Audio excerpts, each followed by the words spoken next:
Sebanyak 4 orang debt collector ditangkap polisi setelah menculik seorang ibu dan anaknya di Kecamatan Tegalrejo, Kabupaten Magelang, Jawa Tengah.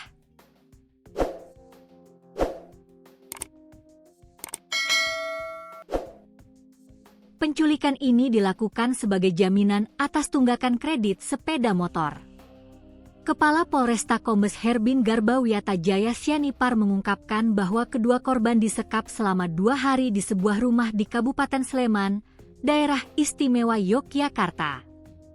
Penangkapan para pelaku dan penyelamatan korban dilakukan pada Jumat, 5 Desember 2025, dini hari. Sempat terjadi kejar-kejaran dengan tim kami dalam penangkapan di Seturan, ucap Herbin saat konferensi pers. Peristiwa ini bermula ketika 4 penagih utang dari Kabupaten Sleman yang terdiri dari JUR, 2, SBM, dan YBF datang untuk menagih tunggakan kredit sepeda motor Yamaha Aerox yang telah terhutang selama 8 bulan. Debitur dari sepeda motor tersebut adalah Da, seorang perempuan yang beralamat di Desa Tampingan, Kecamatan Tegalrejo, Kabupaten Magelang. Ketika para debt collector mendatangi rumah Da pada 28 November 2025, Da tidak ada di rumah. Keluarga Da kemudian menjanjikan pembayaran kredit dalam waktu 3 hari, namun janji tersebut tidak ditepati. Herbin menjelaskan bahwa debt collector kemudian berkomunikasi dengan seorang teman Da untuk menanyakan kejelasan pembayaran.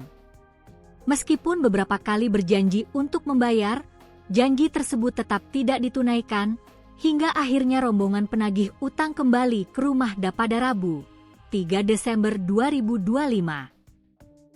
Pada hari itu, tidak ada kesepakatan antara penagih utang dan keluarga Da yang berada di rumah. Dengan menggunakan mobil, mereka mengajak NR, 44, dan AP, 5, ibu dan adik Da, ke Polsek Tegalrejo untuk mediasi. Di Polsek, polisi menyarankan untuk menempuh proses fidusia di Polresta Sleman, mengingat akad pembelian sepeda motor tersebut dilakukan di Yogyakarta. Karena akad pembeliannya, sepeda motor di Yogyakarta.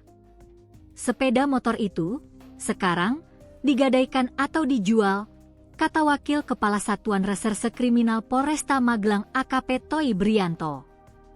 Namun, setelah keluar dari Polsek Tegalrejo, alih-alih mengantar NR dan AP pulang, keempat debt collector justru membawa ibu dan anak tersebut ke sebuah rumah kontrakan di Kabupaten Sleman.